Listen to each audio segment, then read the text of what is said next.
See, the truth is, I know you will have missed me. But calm down, calm down. No need to rush. No need to. I can hear the claps. I can hear the cheers. Oh my god, you guys. Y'all are so amazing. But that's not why I'm here today. Uh, Give me a minute.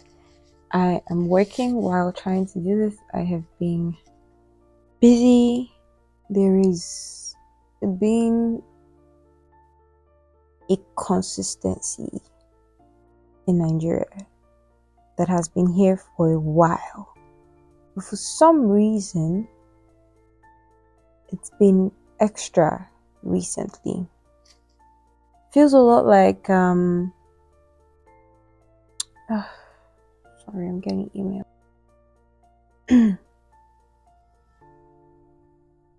This is why I say multitasking is not really for me.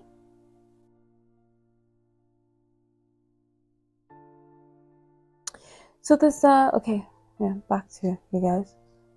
So there is I feel like we've gotten to a point, and by we, I'm referring to Nigerians. We've gotten to a point where bad news no longer feels like bad news. It now feels a lot like just, those passages you just hear and you're like, chai, yeah, again, a while, and then you move on. Either that or you say a very short prayer, probably the shortest prayer in the history of short prayers. You say something like, hey, God help us, so God take control, it is well, and then we move on. Which is like, I get it, because like, what else can you possibly do? But I'm also of the opinion that this the fact that that's the thing, like we've gotten so immune to bad news that bad news doesn't feel like it's bad anymore. It just feels like, oh, on today's episode of, or another day, another problem. Because who else has noticed that in the past less than 2 months, we've seen 4 different, actually more than 4 if I'm being very honest, but like the major ones, 4 different very problematic events that have been reported that we've heard. But like I said, we just moved on. Went from the armed robbery, the pageant queen who died, former Miss Tourism Nigeria who died due to armed robbery. By the way, most of us did not hear how the conclusion of that investigation went. A lot of us don't even know if the perpetrators were caught. I mean, I know because I followed it. But then we went from that to Ochanya. And then from Ochanya, we went to bad governance in Nigeria, which is something that we've been hearing in fact, our entire lives, right? And I don't think something we'll stop hearing anytime soon, right? Went from that to someone outrightly saying that the Nigerian government were the ones sponsoring the Boko Haram movement, and now they've grown. And in fact, they keep sponsoring because they have the means, apparently, allegedly have, like, Nigerian government has the means to actually eradicate insecurity in Nigeria, but chooses not to because a lot of them are benefiting from it politically, right? Now we've got from that to the killing of Christians, the genocide of Christians. First of all, it was femicide, because femicide has been reigning for a while, right? Then we went to genocide, that's the killing of Christians in northern Nigeria. And no Nigerian outlets reported it until Americans started talking about it. Until an American man came on a talk show, or was it a news outlet or so, and actually said it. If I find the video, I'll attach it. If I don't, that's fine. But I feel like you have an idea what I'm talking about. Even the majority of Nigerians did not know that this was going on. I mean, like, we are aware that there has been killing of Christians in the north for a very long time. But the fact that, like, it has like it was now like it was like a thing and like really happening right now in recent time. But either we heard and we've been like, oh, well, that one will be meeting now, and then we just move on with our lives. And then we went from that to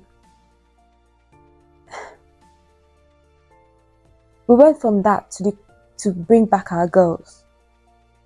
And then when somebody said bring back our girls, at first I thought, oh, Chibok girls. No, not Chibok girls. A new set of girls have been taken. Mind you, there were another set of girls that were taken after the Chibok incident, but nobody talked about that. Actually, people did, but not many people, because it was nothing new anymore.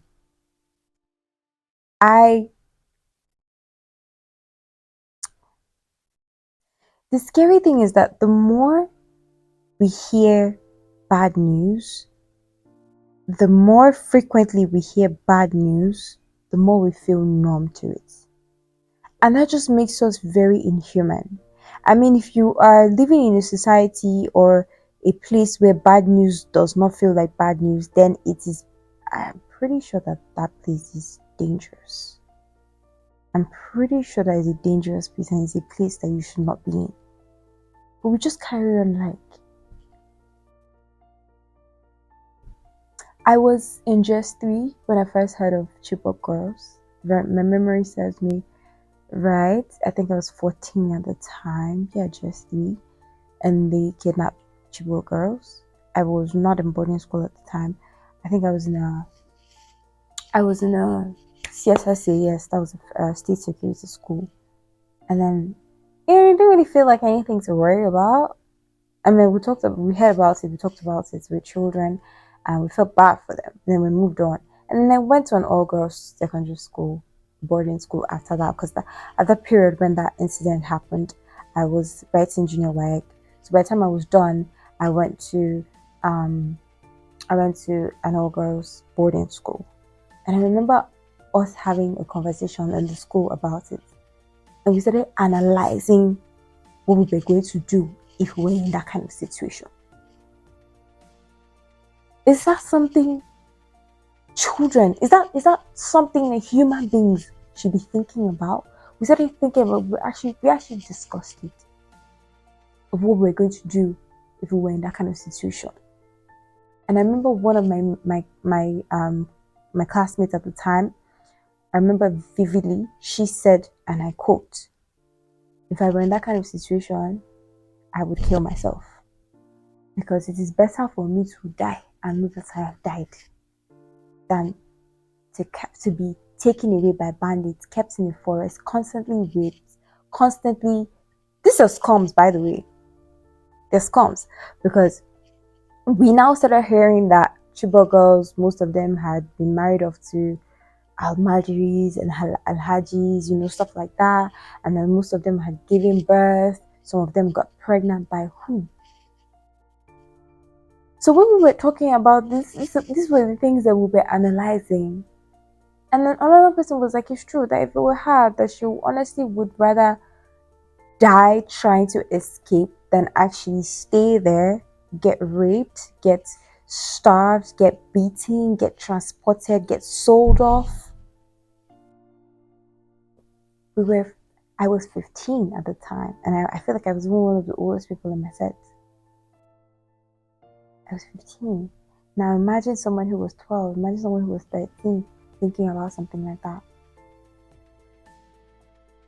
What am I even saying someone? A child. Now we've had another bring back our girls, Tinubu, and most of us, this happened, what's today's date? Today is 20th. This happened day before yesterday. This actually happened, yeah, right? I think so. Day before yesterday, like 3 days back. I think either 18th or 19th. That same 18th, we got another video of a church that was being attacked in Kebbi State, yes, where bandits came into the church and old women were struggling to run away. Are we, what are we doing?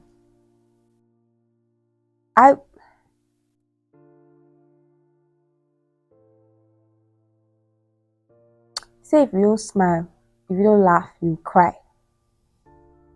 But there's really nothing to laugh about. Like, you look at certain situations, those kind of situations where you know what, I have to just laugh because if I don't laugh, I will actually kill myself. But there's really nothing to laugh about. We take this thing so lightly, and then later somebody will say, "Oh, let's go and pray." Yes, let's go and pray. But can we actually sit down and think? Why are Christians being killed? Why is Boko Haram coming back? Like, why is that a thing that has come back again? Why is it that the female gender is the one always getting attacked in situations like this? I've never heard of them going to any boarding school, boys' boarding school, to go and kidnap anybody. I've not heard of that. Why? We should be asking all these questions. Why? We sat down there in a country where we have both Muslims and Christians. We sat down and watched our president and vice president be elected, both Muslims and both of them Muslims. What am I saying? Both of them Muslims. And not that we're saying that Muslims are bad people, but we have no representation at all, like whatsoever. Christians have no representation. The representation is partial. It was supposed to be a rule. Actually, I think it was actually even a rule where the president and vice president of Nigeria has to be both Christian and Muslim. One has to be Christian and the other one has to be Muslim. Never has it been seen in the history of Nigeria that both presidents and vice presidents were either Muslim or both of them were Christian. Were Muslim or Christian. If the cases were reversed, I just want to ask, do we actually believe that Nigeria will still be standing by now? If the cases were reversed, if both your president and your vice president were Christians, do you think in your head that Nigeria will be standing by now? I don't like to talk about politics. I've always been one to not want to talk about politics, but it has dawned on me that there's really nothing else we can do. We actually have to talk about politics, whether we like it or not. The more and I think this is the thing that our parents did. That's the reason why government is filled with so much nonsense. Because the good ones were running away from politics, telling everybody politics is a dirty business. Oh yeah, see now. What is it now? As it was a dirty business at that time. What is it now? Look, I don't know who does. I don't know who's swear for us in the country, really and truly, but the country gets tiring every single day. And I realized on my own recently when somebody came and said, "Oh, another church was attacked in Kebbi," and I was like, "Ha, now wow," and then I moved on. And I thought about it, I was like, "What? Are you sure human beings should be living here? Are we joking?" Anyway, that is the end of my rants today. I just thought to say this. I really just wanted to get it off my chest because the past couple of weeks have been so exhausting. You hear one thing, you hear another thing. Most people like to spend time on social media now and crack jokes because, well, what else could they possibly do? You go out in the streets to protest, there's a chance that you're probably going to get shot. Lucky toll gate, right? There's a chance that that's going to happen to you. 2020, October. And if you don't do that, then what else are you going to do? Get into politics? You get into politics, it's going to take you a very, very long time to get there. I mean, so instead you raise the race. But I really don't know what else. If you have opinions, please, I think. And another thing is, I've noticed that what Nigerians don't lack ideas. Ideas on how to make the country better. We have it. Ask every Nigerian now, they have a solution to make Nigeria better. And it's such a fantastic solution. But the implementation now, that's where the problem comes in. It's how to implement it now.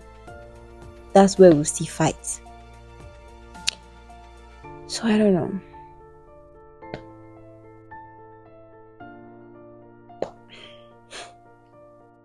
I don't know. I'm tired.